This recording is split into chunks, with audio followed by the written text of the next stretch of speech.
There is a lot to discuss about the U.S.-Ukraine relations and the, U.S. support to Ukraine, and as well the U.S.-Russian relations, which are very much connected.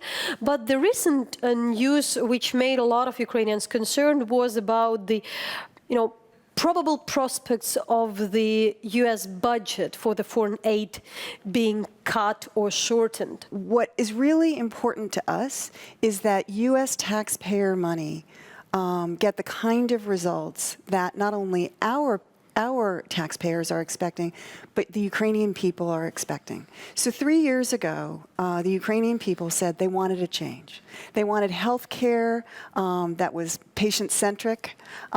They wanted dignity, that everybody be treated in the same way, that there would not be corruption.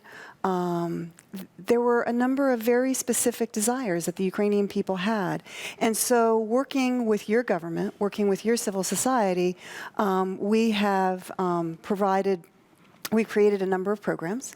And what's really important to us is that those programs show results. What are those results? Because, sometimes you speak about with the analysts and would say, there is some kind of the frustration with Ukraine, there is much disappointment, and those funds are not that efficient. I'm not speaking about misuse of the funds. We know very well how tracked are the money.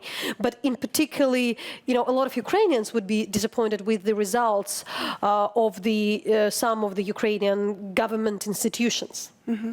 Well, I think, as we were talking about before, real transformation takes time, and it's only 3 years in.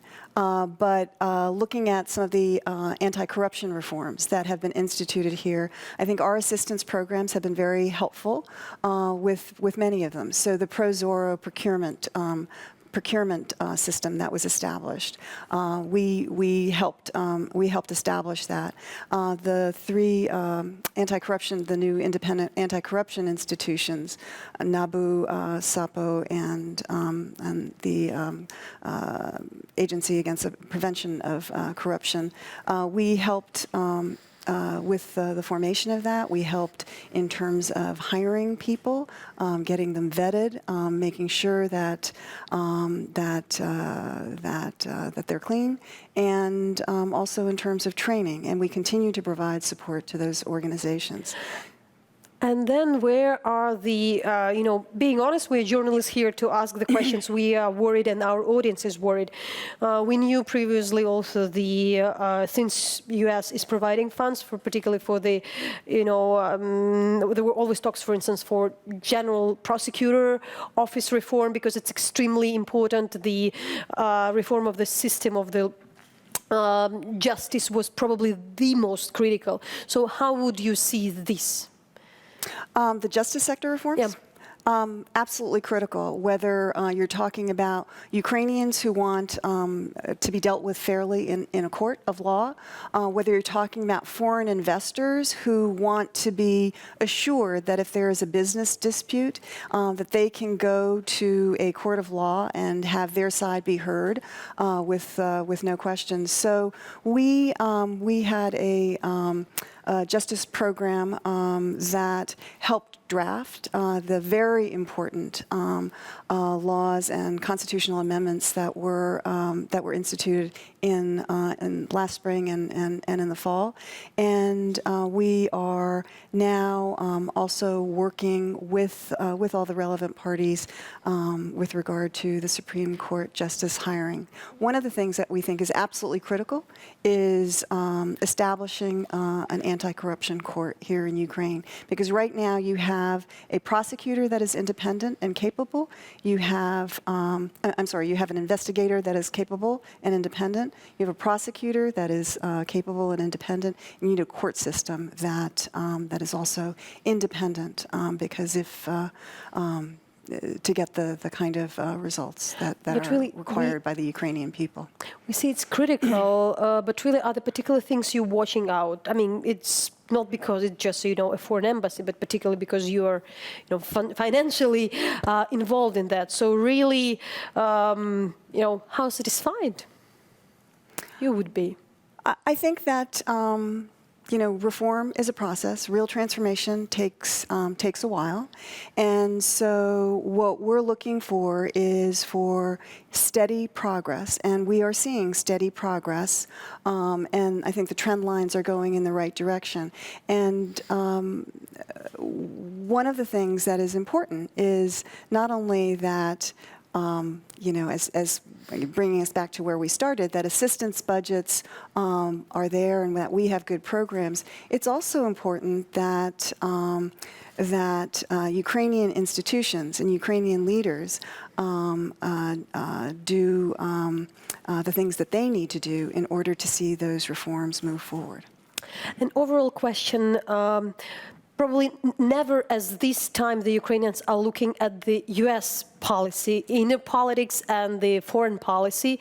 Ukraine is in the discussion of the international media. There is a lot of attention, and of course, we can't not ask about that. There are a lot of talks about the ties of the American presidents with Russia. We are looking closely to the, talks between the Rex Tillerson and the Sergei Lavrov and the others.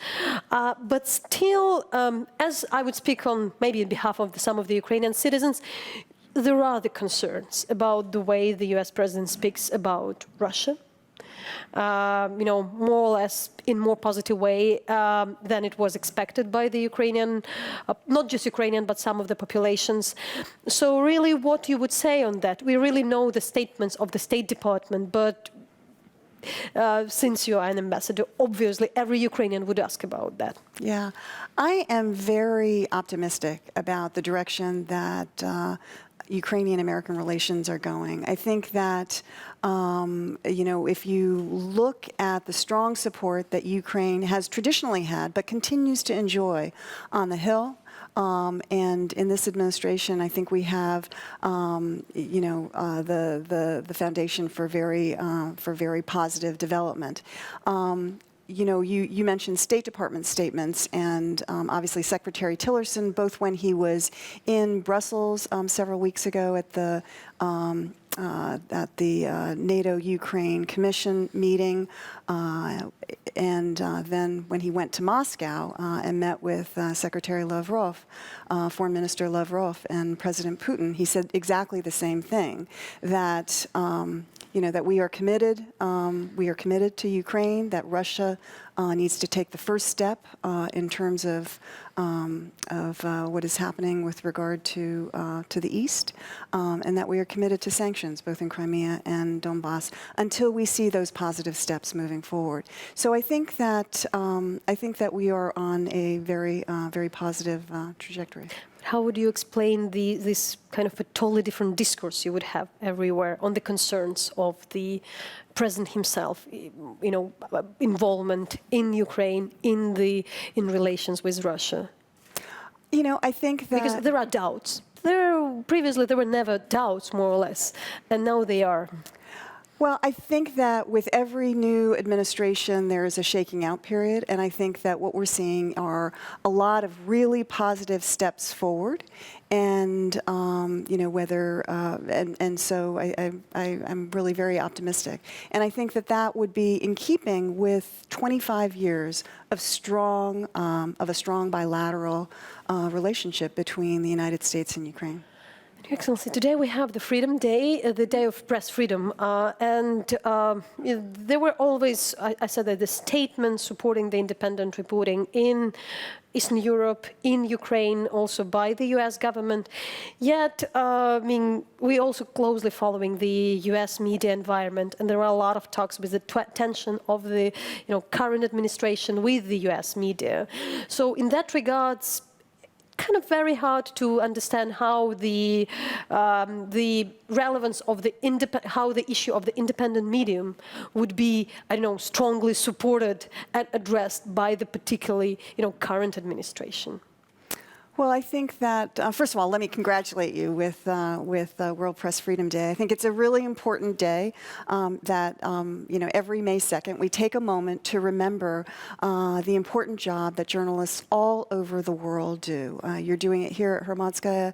Others are doing it in equally difficult or dangerous situations, and we need to honor that work, because I think it is absolutely critical in a democracy that the citizens of a country get unbiased information. We are all entitled to our opinions, but we don't get our own facts. And it's important that journalists be able to go out, talk to people, report on the facts, and provide citizens with the information so that citizens can make their own well-informed decisions about what kind of a healthcare system they want, or about who they want to vote for president, what they think about various things. And that is the absolutely critical function that journalists and journalism provides in any country. And so we want to honor that.